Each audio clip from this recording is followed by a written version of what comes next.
Journaliste reconnu pour ses entretiens sans filtre avec les figures de la télé-réalité, Sam Zira s'est forgé une place à part sur les réseaux sociaux. Entre bienveillance, franchise et passion pour les coulisses de cet univers souvent moqué.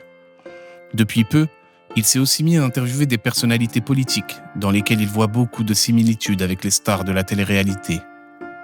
Mais Sam Zira, c'est aussi un homme au parcours singulier, une adolescence difficile, marquée par des violences et le cheminement vers l'acceptation de son homosexualité. Aujourd'hui, il arrive enfin à exprimer sa colère sur ces années de souffrance.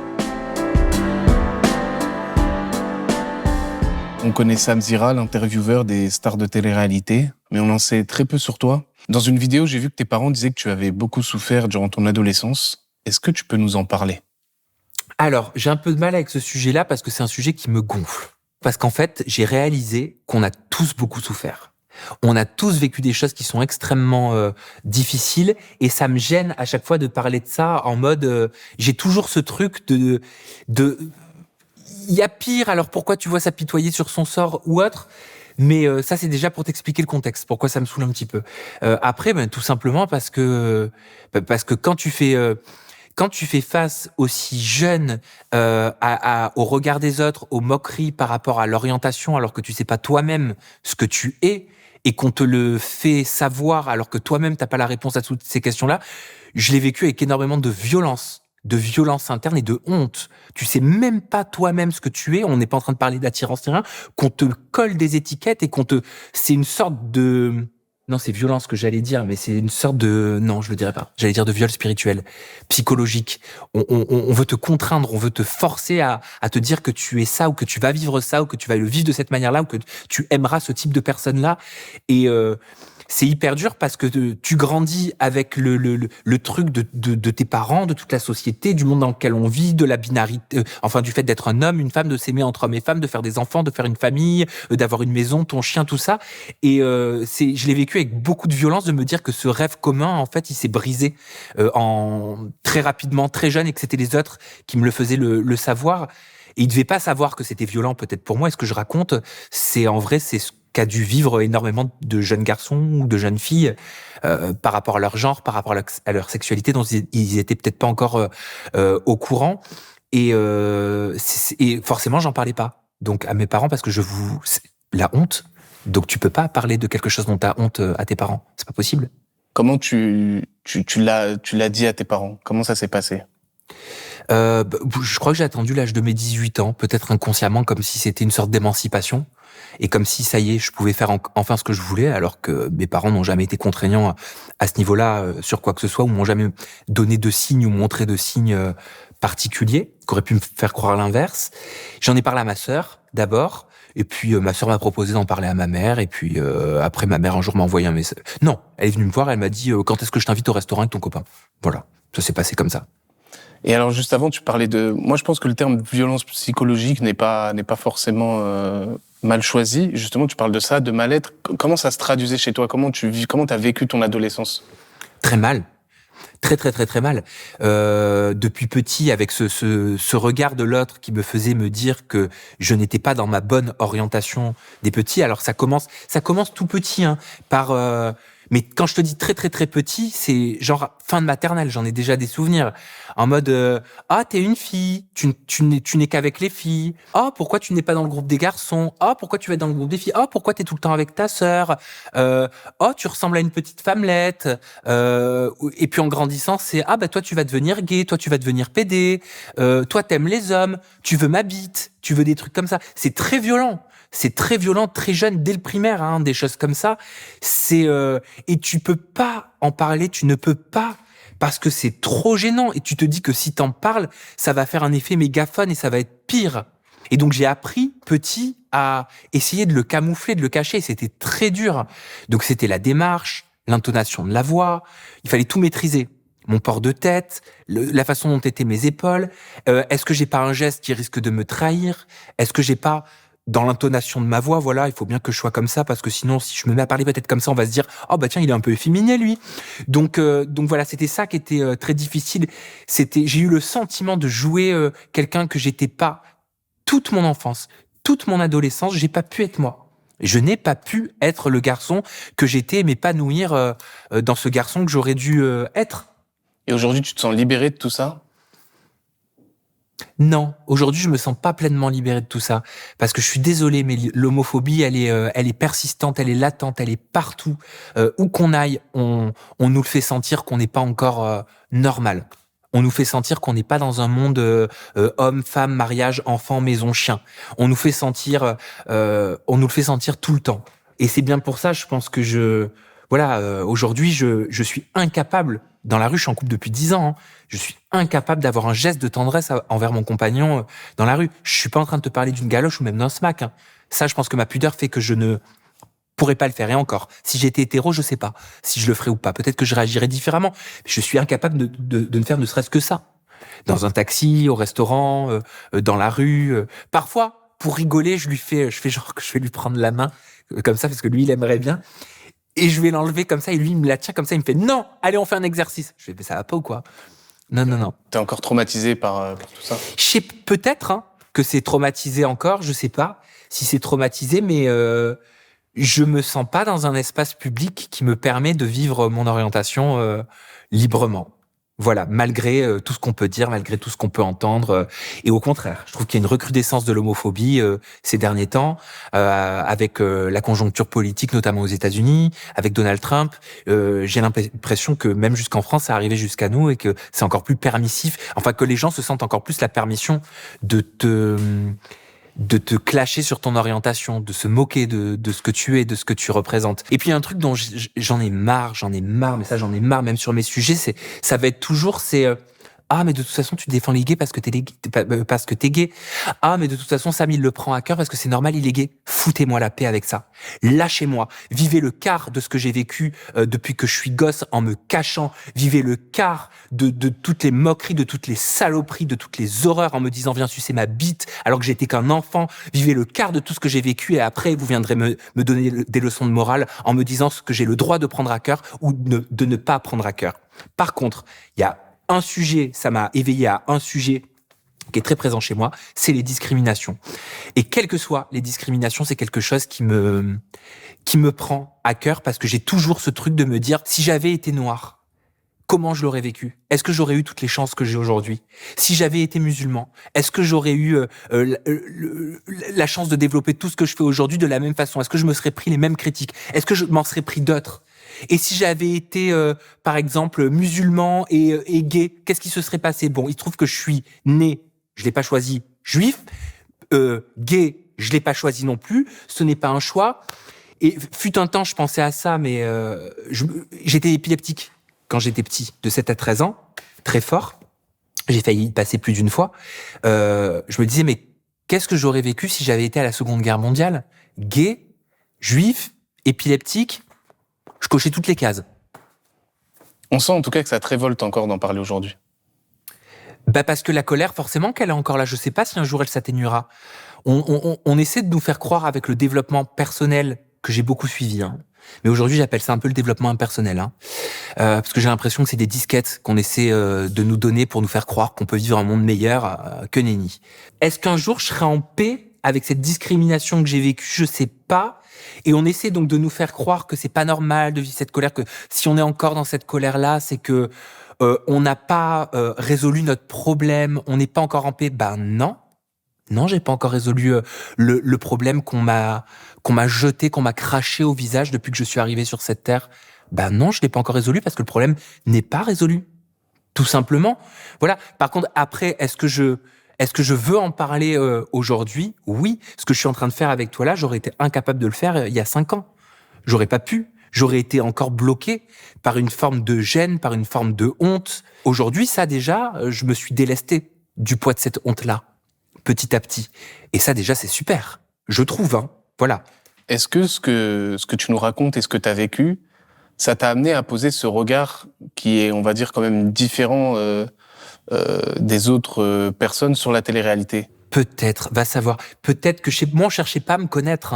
Moi, c'était le peu de fois ma mère elle m'a envoyé en colonie de vacances. Elle l'a fait une fois. Elle a arrêté parce que je le vivais trop mal. C'était sans chercher à me connaître. C'était Ah, pourquoi il est toujours dans les jupes de sa sœur? Ah, pourquoi il est pas avec les garçons? Pourquoi il est toujours avec les filles? Donc en fait, on n'a pas cherché à savoir. Les gens cherchent pas, surtout quand t'es petit, à savoir qui tu es. Voilà. Ou à savoir ce que tu fais, à savoir ce qui te fait mal. Donc peut-être qu'inconsciemment, ouais, j'ai voulu aussi chercher à connaître et à savoir qui sont ces personnes qui sont moquées, mais du matin au soir, avec une violence assez inouïe.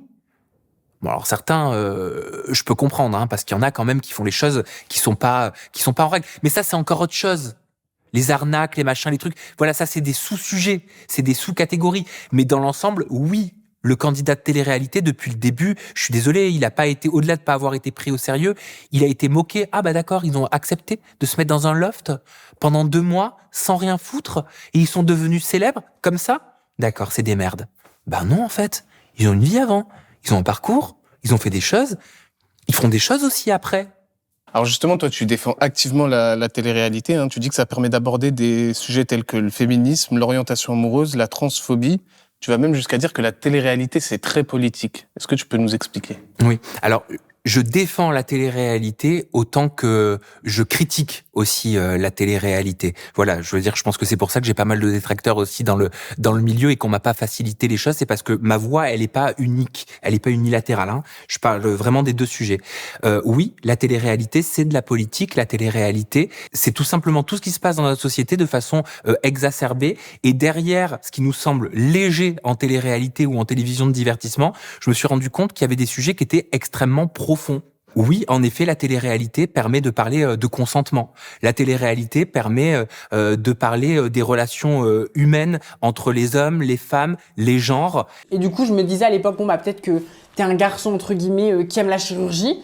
Et en fait, au final, je me suis rendu compte que je voulais faire des changements physiques pour me rapprocher le plus d'un corps féminin. Expliquer qu'il n'y a pas que 2 genres forcément, mais expliquer que d'autres pensent qu'il y a que 2 genres aussi. Ça permet de parler de féminisme, de féminicide, de violence conjugale, de violence intrafamiliale, d'éducation aussi, parce que les candidats de télé-réalité qu'on a connus il y a 10, 15, 20 ans sont devenus parents, aujourd'hui pour la plupart. Donc en vrai, la télé-réalité, je trouve que c'est la société, c'est de la politique. Et au contraire, les politiques devraient s'intéresser de plus en plus à ces phénomènes et à ces questions qui sont des questions importantes dans notre société. Mais toi, justement, d'où t'es venue cette idée d'aborder la télé-réalité à travers ce prisme-là? Bah, tout simplement parce que la plupart des gens sont snobs par rapport à la télé-réalité. La plupart des gens aiment déjà critiquer l'industrie et le milieu de la télé-réalité et les candidats de télé-réalité comme si c'était complètement permissif, comme s'ils avaient la possibilité, parce que ces candidats de télé-réalité se mettent en scène dans des émissions, eh ben, ils auraient un droit divin qui leur permettrait de juger, de se moquer et de faire même preuve de cyberharcèlement envers des protagonistes qui se montrent à l'écran. Ben non, en fait, ce sont des êtres humains, ce sont des personnes qui vivent des choses, ce sont des personnes qui montrent plus que d'autres, certainement, qui ont moins de limites que d'autres, mais en tout cas, ça en dit beaucoup de notre société et de l'humain. Ça nous conforte dans l'idée de nous dire, nous, on n'est pas si bêtes que ça comparé à eux, c'est ça que tu veux dire? Je pense que les candidats de télé-réalité ont donné une légitimité à des personnes qui ne souhaitent pas aller plus loin que la surface et qui se confortent dans un a priori, dans des généralités qu'ils ont sur des candidats ou sur des programmes ou sur des sujets, mais ils sont à côté de la plaque parce qu'en fait ils sont snobs et pour eux ils se disent oh bah tiens ça je peux me permettre, comme s'il y avait certains milieux dont on pouvait se moquer et d'autres non. Celui-là je peux m'en moquer, celui-là je peux cyberharceler parce que c'est pas prestigieux. Ça n'apporte rien selon moi, donc je peux. Ah non, celui-là, je peux pas parce que quand même, hein, ce sont des personnes qui ont fait des études, alors eux, je peux pas me permettre. Bah non, c'est pas comme ça en fait. C'est pas, tout le monde doit être logé à la même enseigne. Par rapport aux candidats de télé-réalité, par exemple, moi j'ai un regard extérieur. Pour moi, la plupart, souvent, j'ai l'impression que quand ils vont dans télé-réalité, ils se mettent en scène, ils jouent des rôles, ils sont pas forcément honnêtes. Est-ce que c'est vraiment eux ou est-ce qu'il faut vraiment le prendre comme c'est de la télé, il faut pas l'oublier, ça reste de la télé? Ça reste de la télé, bien sûr. Donc on attend, bien sûr, moi je me mets dans le lot du public, on attend à avoir de la sincérité, on attend à avoir de l'honnêteté, on attend à avoir des vraies choses parce qu'il y a le mot. dedans télé-réalité, mais il y a aussi le mot télé. Et la plupart, ils ont très bien compris comment ça fonctionnait pour pouvoir pérenniser une carrière de candidat télé-réalité et d'influenceur. Parce que derrière, ça a amené les placements de produits. Si au départ, les candidats de télé-réalité faisaient de la télé-réalité pour accéder à une forme de notoriété, à ce fameux quart d'heure de gloire dont parlait Andy Warhol, mais qui a perduré quand même quelques années, par la suite, on s'est rendu compte que ce quart d'heure de gloire s'est transformé en quart d'heure du placement de produit. Unicity, ils ont quelque chose qui guérit les cellules cancérigeuses. Va pouvoir posséder une planète sur base de vraies données de la NASA. La mésothérapie sans injection et en fait ça rajeunit le vagin, genre c'est trop bien. L'objectif était de monétiser leur passage en télévision et d'obtenir de l'argent au travers de la publicité. On s'est rendu compte, avec du recul aujourd'hui, que la plupart de ces placements de produits, c'était une industrialisation du placement de produits sur le dos du candidat de télé-réalité. C'était souvent même des arnaques pour pouvoir faire un maximum d'argent en un minimum de temps. Et quelque part, acquérir comme un candidat de télé-réalité dans une émission à la notoriété très rapidement, acquérir une richesse très rapidement. C'est bien pour ça que ça s'est effondré, le placement de produits. Parce que dans la vie, quand on fait pas les choses bien, quand on fait pas les choses en règle, c'est pas périn, ça ne dure pas. Selon toi, les candidats de télé-réalité ne sont pas fautifs dans toutes ces arnaques qu'il y a eu au placement de produits? Ah si, bien sûr que si. Ah si, ils ont une grande part de responsabilité, pour moi, les candidats de télé, dans tout ce qui est arnaque au placement de produits, parce qu'ils ont accepté de le faire. Moi, j'en ai eu terriblement marre de ces candidats de télé-réalité qui se sont cachés derrière leur agent, en disant « Ah mais c'est pas moi, c'est mon agence de placement de produits qui m'a dit de le faire. » Bah oui, mais bon, on est quand même responsable aussi. On est responsable de ce qu'on diffuse sur les réseaux sociaux. Ils sont responsables de ce qu'ils diffusent sur les réseaux sociaux, quand bien même ils étaient en contrat avec une agence de placement de produits. Et alors l'agence de placement de produits, n'en parlons même pas. Ils étaient mandatés, ils étaient garants. C'était donc à eux de tout verrouiller également. Pourquoi toi, tu n'as jamais été candidat de télé-réalité? Je pense que si j'avais eu l'occasion d'en faire quand j'étais plus jeune, je pense que j'aurais foncé et je l'aurais fait, très sincèrement. Après, est-ce que je l'aurais regretté par la suite? Peut-être. Le recul et la maturité aujourd'hui me fait dire que je suis heureux que certaines choses n'aient pas pu se faire comme j'aurais voulu le faire quand j'étais plus jeune, parce que quand on est jeune, on a ce truc, surtout quand on n'est pas, pardon, j'ai rien contre eux, mais un fils ou une fille d'eux, quand on n'a pas des accès dans le milieu de la télévision ou dans le milieu du journalisme, en gros quand on n'est pas aidé et qu'on veut intégrer un milieu, mais qu'il n'y a personne pour nous mettre le pied à l'étrier, eh ben on essaie souvent de rentrer dans un milieu par les toutes petites portes, par les fenêtres. Quelqu'un qui va vouloir devenir artiste peintre, peut-être qu'au départ, il va nettoyer la salle de peintre à la fin de la journée. Parce qu'en fait, il en rêve, il en meurt d'envie. Et souvent, on est prêt à plein de choses quand on est jeune, sans forcément mesurer les conséquences qu'il peut y avoir derrière. Et pourquoi tu penses que tu l'aurais regretté? Je pense que je l'aurais regretté parce que je trouve que la télé-réalité, ça enferme quand même dans une case qui est très difficile. Je le vois même en tant que journaliste. Tu vois, moi, j'en fais pas, mais j'en parle. Et je suis confronté à cette case parce qu'on voit le journaliste de télé-réalité au lieu de voir tout simplement le journaliste ou le créateur de contenu assimilé à un journaliste. Moi, je suis pas un journaliste de télé-réalité ou un intervieweur de télé-réalité. Je suis un intervieweur tout court. Demain, tu me demandes de te faire une interview d'une jeune femme qui est dans la rue depuis 10 ans et de m'intéresser à son parcours. Je le ferai. Et je le ferai bien. Ça fait 10 ans que tu fais ça à peu près. Est-ce qu'à un moment, par rapport à tout ce que tu as vécu à ce monde-là de la télé-réalité, est-ce qu'à un moment, c'était pas trop? Psychologiquement? Oh si, bien sûr que si, même très rapidement. Très rapidement, j'ai fait mon premier ulcère. J'ai commencé en 2015. Je crois que je l'ai fait en mi-2016, 2017. J'ai développé des TOC par la suite. Un TOC du sourcil, donc j'ai appris que c'était de la trichotillomanie. C'est un peu l'équivalent de ceux qui s'arrachent les cheveux, mais moi c'est les poils du sourcil, voilà. C'est une sorte de mutilation, pas savoir pourquoi, mais ça me détend quand je le fais. J'ai développé beaucoup d'angoisse, beaucoup de crises d'angoisse que j'avais jamais faites avant quand j'étais salarié dans le milieu du prêt-à-porter de luxe. Des moments d'oppression, des moments où j'arrive plus à respirer. C'est pas évident, c'était pas évident d'apprendre à jongler entre les candidats de télé-réalité qui n'avaient pas toujours les formes et la façon de te présenter les choses, s'ils savaient que tu allais parler d'un sujet ou que je comptais faire tel sujet. Enfin, il y en a, c'est à coup de menace. Il y en a, c'est je sais à quelle adresse tu es, je vais te faire défoncer la gueule. Ça va pas chercher plus loin que ça. Et puis, tu avais aussi certaines boîtes de production, certains diffuseurs, en mode attention, si tu parles de ce sujet-là, vraiment, on va faire en sorte que tu n'aies plus nos candidats de télé-réalité, parce que vraiment, on a un programme dit familial, donc vraiment tu peux pas, tu dois vraiment, si on te donne accès à ces candidats, il faut vraiment que tu ne dépasses pas ce cadre-là. Voilà. Donc au bout d'un moment, ça te rend fou tout ça. Tu te dis mais je fais quoi moi ? Et comment je fais pour être neutre ? Comment je fais pour faire les choses dont j'ai envie de parler, des sujets dont j'ai envie de parler, avec mes valeurs, avec ce qui me semble être juste par rapport à l'être que je suis, l'éducation que j'ai, etc. La liberté que je veux avoir aussi dans mon travail, tout en prenant en compte que j'ai créé ma boîte à la sueur de mon front, et que si tu dis un mot de travers, on peut te péter tout ton travail que t'as fait parce que c'est le pot de terre contre le pot de fer.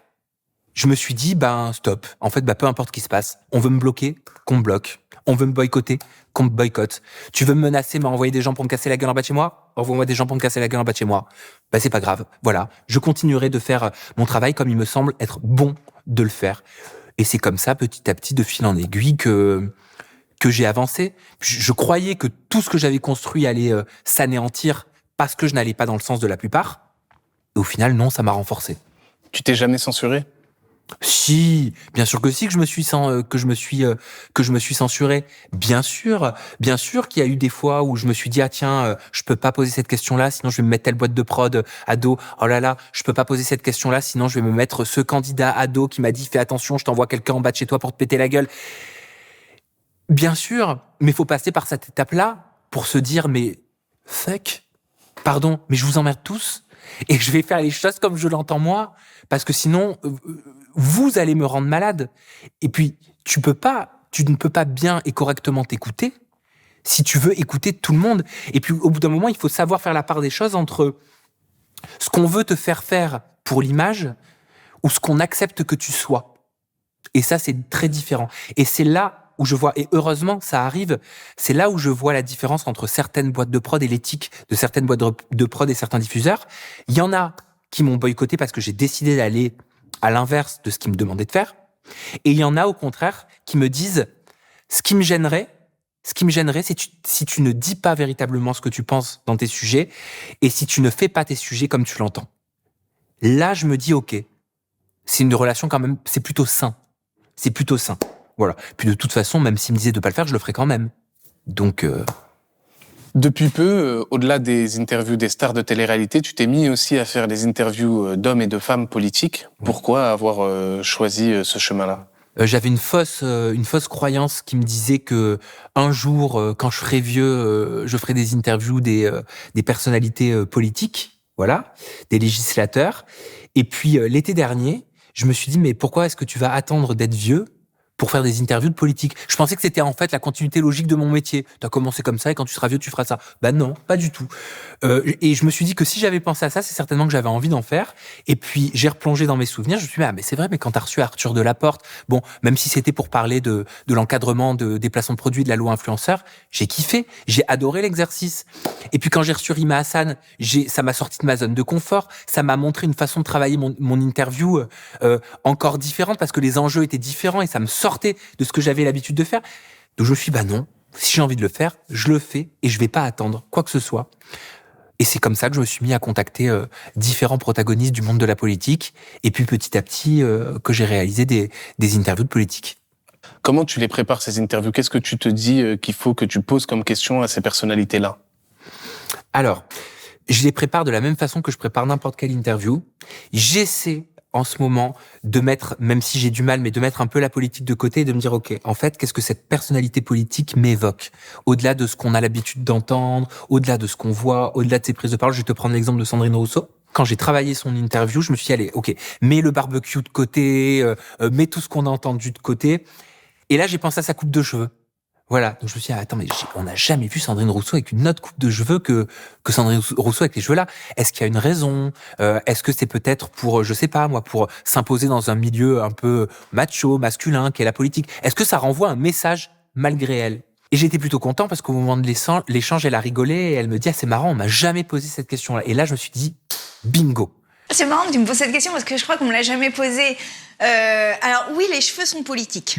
Ça veut dire que je suis allé sur un bon angle, selon moi, bien évidemment. Et pareil, avec Sébastien Chenu, qui est un exemple complètement différent, parce que d'un côté, on a éco-socialiste, et de l'autre, on a le Rassemblement national. Quand il a commencé à me parler de son frère, qui est journaliste, lui spécialisé dans le milieu de la mode, et qu'on s'est mis à parler de la mode et de ce que devrait être une tenue dite adéquate à l'Assemblée nationale, j'ai trouvé que c'était intéressant. On parlait donc de ton frère qui travaille dans la mode, dans le luxe, qui est journaliste mode luxe. La mode, le luxe, est-ce que c'est important pour toi ? Est-ce que tu fais attention à ton image ? Travailler mes sujets de cette façon-là et surtout de me laisser aller, ce qui est pas évident, surtout avec les politiques, parce qu'ils acceptent peu pour l'instant de se livrer de cette façon-là. C'est pas l'intuition, mais c'est plutôt aux petites surprises qu'il peut y avoir pendant une interview. Voilà, une réaction, quelque chose qui est pas prévu, et d'y aller aussi. Parce qu'ils ont l'habitude quand même que tout soit très cadré avec leurs assistants parlementaires. Ils se préparent aux interviews, ils savent ce qu'ils disent pas. Tu leur poses une question, ils vont quand même te faire leur réponse, même si c'est pas la réponse à la question. Tout ça, je l'ai compris. Voilà. Donc l'idée, c'est de garder, et j'essaie de tendre vers ça, beaucoup de spontanéité. Comme tu viens de le dire, tu invites un peu tout le spectre politique, notamment le Rassemblement national. Nous, par exemple, à Blast, on se refuse d'inviter des gens du Rassemblement national pour pas donner la parole à l'extrême droite. Toi, pourquoi ça te dérange pas d'inviter le Rassemblement national ? Ça me dérange pas de les inviter, même si on s'est posé la question quand on a commencé les interviews politiques avec mon équipe. On s'est tous consultés et on a tous donné librement notre avis en essayant de mettre au maximum nos convictions personnelles de côté. Bah là, voilà la réponse. Tout simplement parce qu'on a voulu mettre nos convictions personnelles, celles de tous, de côté. Et simplement parce que ils ont des députés, donc ils ont des législateurs, ils ont des électeurs. Et je me sens pas, à titre personnel, je comprends ceux qui le font, mais je me sens pas, à titre personnel, de mettre de côté une partie des électeurs, parce que je me sens pas légitime à les mettre de côté. Aujourd'hui, on l'a dit, t'es là avec nous parce que ça fait maintenant 10 ans, t'as 10 ans de carrière derrière toi. Quel bilan tu tires de toutes ces années ? Alors, j'ai pas vu les 10 années passer, très honnêtement. Elles sont passées peut-être comme 2 ou 3 ans. Le bilan que je tire, que j'adore mon travail, mais qui me fait autant souffrir que je l'aime, qu'il va falloir sur les 10 années à venir que je m'accorde plus de temps pour moi-même et pour avoir une vie sociale. Voilà. Et vers quoi tu t'orientes le plus ? Alors, est-ce que tu vas continuer à mixer télé-réalité et personnalité politique, ou est-ce qu'à un moment, les personnalités politiques vont prendre le pas sur... Au moment où je te parle, je compte continuer à faire ce qui me fait plaisir, ce qui me fait kiffer, ce qui me fait envie. Pour l'instant, moi, je suis heureux avec tout cet éclectisme, je sais pas si ça se dit, dans mon travail. Et je vais continuer comme ça, voilà, je vais continuer à varier les plaisirs.